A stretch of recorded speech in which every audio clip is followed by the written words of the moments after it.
Here I have Omoda, and let me show you how to turn on or off the high voltage battery temperature protection.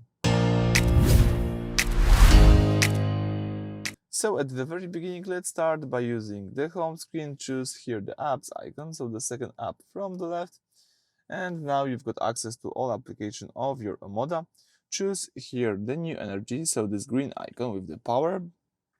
Now you can use the left menu to select the other settings, so the last option from the left. And from other settings, you can scroll down to the bottom of the list to see the high voltage battery temperature protection. So what it does? So this is an essentially safety switch for extreme climates.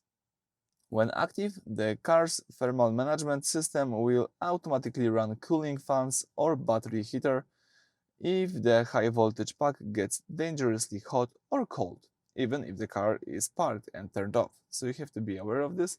I think it's quite useful to enable this switcher. You can also read the information about it from Omoda. Turn on this function when outside temperature exceeds 40 degrees or goes below minus 15 degrees. So if you are living in such a climate, you can do this. If not, you can simply disable the high voltage battery. Alright, so that's it. Thank you for watching. Please subscribe to our channel and leave thumbs up.